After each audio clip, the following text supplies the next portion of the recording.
développement durable, en fait, c'est une sorte de modèle de société, quoi, qui est à visée très longue.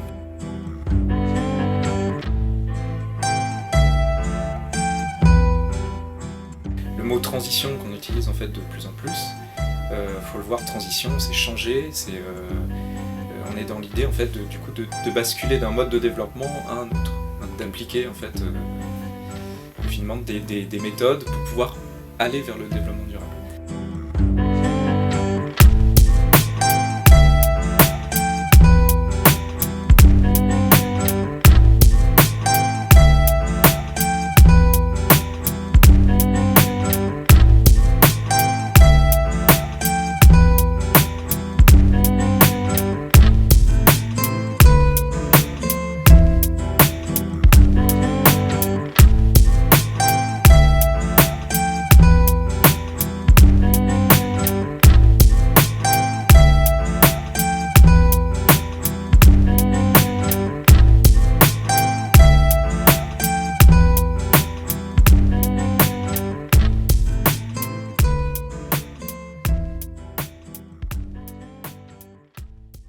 C'est comment on arrive à construire en fait de la connaissance, à construire du savoir, plus que le savoir en fait lui-même, parce qu'on se rend compte que il évolue, et c'est le principe de la science en fait aussi, c'est de faire évoluer du coup les connaissances. Donc apprendre comme on l'a fait nous aussi à l'école, on a appris des choses. Alors il y a des contenus scientifiques qui sont stabilisés, mais il y en a d'autres qui évoluent.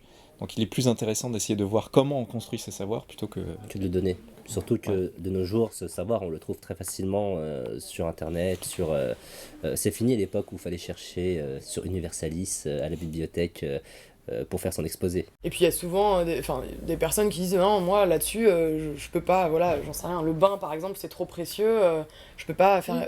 Donc c'est pas l'idée de dire il faut pas prendre de bain ou il faut pas prendre la voiture, enfin on n'est pas du tout là-dessus, on est vraiment encore une fois sur l'approche globale des enjeux et pas sur des éco-gestes. Donc voilà, après c'est chacun en connaissance de cause, l'idée c'est de délivrer l'information, de questionner ensemble les enjeux, les alternatives. Après chacun voilà, est responsable aussi de sa façon de ses choix, de sa façon d'agir.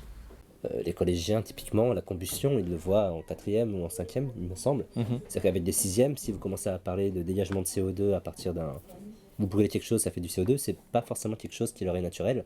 Parler d'énergie, ils savent pas forcément ce que c'est nécessairement à cet âge-là, où ils en ont pas une idée très concrète. Ils savent pas ce que c'est que l'énergie, ils savent pas ce que c'est que le carbone. On commence déjà à partir avec beaucoup de choses à construire avec eux. à concrétiser quoi en fait. Ouais. Donc, et comme notre démarche c'est de construire avec eux, souvent par exemple ça prend du temps si on veut en arriver justement à ces gestes quotidiens, entre parenthèses, à ces modes de vie. Il faut partir de très loin sur qu'est-ce que l'énergie, demander à l'enfant de bouger, de dépenser un peu d'énergie, de ressentir avec son corps qu'est-ce que c'est. Enfin, on peut monter comme ça tout doucement, mais ça prend du temps. Et c'est souvent un des problèmes qu'on a sur des événements très courts, par exemple, on n'a qu'une heure. Alors en une heure, on va pas pouvoir ramener tout ça. Enfin, c'est juste pas possible. Moi, je vais prendre mon cas personnel, où je me sentais pas du tout concernée par toutes ces questions-là, parce que je voyais des grosses incohérences environnementales.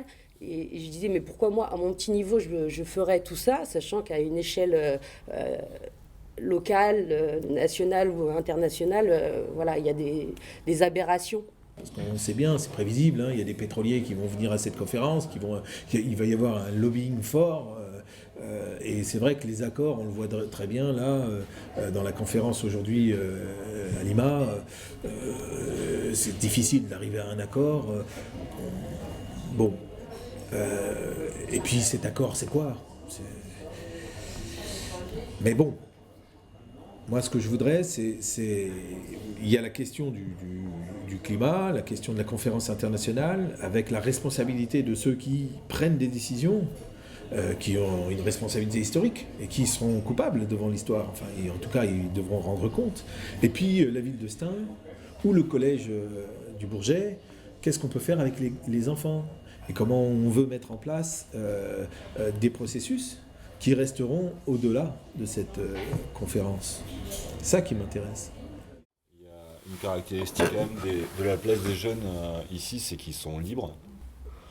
Et de fait, si une thématique ou un sujet ne les intéresse pas, ils sont à même ou s'ils détectent une manipulation voilà, ils sont aussi libres de refuser l'engagement, quoi. Donc je pense c'est cette liberté de choix qui les fera juger de la pertinence du projet et de leur engagement. Ce qui est contradictoire avec l'injonction. Ouais. C'est-à-dire qu'en fait, l'injonction, il y a un côté infantilisant. C'est-à-dire qu'en fait, même s'il peut y avoir parfois des injonctions politiques, on va bien sûr, c'est notre employeur, donc en fait, on va bien mettre en place ces projets-là, mais on va aussi travailler à ce que les gens qui prennent ces décisions-là mesurent l'impact d'une injonction. C'est-à-dire qu'en fait, l'injonction, c'est infantilisant. C'est-à-dire qu'en fait, on fait des gens qui obéissent à des consignes et on fait pas des gens qui réfléchissent. Donc, c'est pas tout à fait le même projet. Vas-y. Moi, je dirais, des fois, il y a certains profs ou des contextes de classe où il y a des effectifs plus restreints, où certains enseignants sont déjà dans la pédagogie active ou des sections qui sont déjà destinées orientation professionnelle, où il y a déjà des méthodes de pédagogie active qui sont dans la classe et du coup ça vient s'insérer très naturellement. Les élèves sont habitués à travailler en groupe, en sous-groupe. C'est pas le cas partout. Et effectivement, du coup, c'est vraiment intéressant de travailler en amont avec le prof pour discuter de tout ça, des objectifs, comment le projet s'inscrit dans le cadre de son programme et aussi dans le cadre même plus large de l'établissement. Ça fait un bout de temps qu'on travaille avec la jeunesse. C'est plus les mêmes jeunes à l'heure actuelle qu'il y a 10 ans. On sent que la question de l'environnement et de l'implication autour de cette question-là est beaucoup plus ancrée déjà par ailleurs. Alors que ce soit à l'école, dans la vie de tous les jours, voilà, on le sent. Je pense je dirais juste qu'on se complète, avec plein d'autres acteurs, typiquement dans notre travail avec le CG 93 et d'autres associations comme Starting Block. Effectivement, nous souvent, dans ce programme-là, c'est nous qui commençons par susciter la curiosité, par aborder la compréhension du phénomène, et d'autres associations vont peut-être prendre la main aussi sur d'autres sujets pour les pousser plus loin. Starting Block, typiquement, ils aiment bien faire tout ce qui est relations politiques. Pourquoi est-ce que sur le débat sur le climat, certains pays sont contre, etc. Ça, c'est un sujet que des fois on aborde, mais assez rarement. Comment tu sais que tu as apporté quelque chose à l'autre? Bonne question. On dit souvent que le travail d'animateur ou d'éducateur est un travail frustrant. Et c'est très très compliqué pour le coup d'avoir une vraie évaluation. On a une évaluation de court terme en fait. C'est-à-dire là par exemple sur le projet du village, on fait la journée, en fin de journée on fait une petite scène de théâtre, on voit la réaction des enfants, donc est-ce qu'ils ont compris une majorité des enjeux, comment ils les ont compris et comment ils réagissent par rapport à ça. Ok, mais après rien ne nous dit que ça va, qu'ils vont adapter ces façons de penser à leur vie quotidienne. Donc c'est très très compliqué. Et puis en plus, on n'est pas les seuls qui rencontrent dans leur parcours éducatif, dans leur réflexion. Donc de toute façon, on n'est pas, nous, seuls responsables de tout ça. C'est vraiment dans le programme scolaire, il y a des choses, c'est les parents, c'est les centres de loisirs. C'est vraiment tout ce qui va entourer le parcours éducatif d'un enfant. Donc l'évaluation est compliquée. Je pense aussi que le retour des profs quand on est comme ça à plusieurs regards, qui nous disent ah bah tiens tel élève on l'entend jamais et là tiens il t'a parlé du miel, il t'a donné l'expérience de un tel, et donc le regard aussi des profs qui sur leurs élèves aussi qui peut bouger, ça aussi c'est un vrai critère d'évaluation pour nous. Et il y a aussi l'impact que ce parcours éducatif, que cette expérience éducative aura eu aussi sur les pratiques pédagogiques du prof. Un prof qui va aussi te faire un retour, tiens, tes méthodes participatives, ton petit jeu en début de séance, c'est une bonne idée. Moi aussi, je pourrais peut-être, ça me donne envie de le tester avec la classe. Voilà, l'évaluation, elle est des fois quantitative, et aussi des fois, c'est d'être à l'écoute des retours des enseignants ou des élèves sur ce que ça peut apporter par rapport à leur quotidien de classe. comment on arrive à continuer à se mobiliser soi-même, à trouver l'énergie de continuer, de toujours avoir autant envie de sensibiliser l'autre, quand on sait qu'on est une goutte d'eau dans l'océan? Bah déjà, attends. On est convaincus. Non, mais profondément en fait. Profondément, c'est déjà, enfin, au niveau de tes missions et ton engagement associatif. En fait, c'est ça.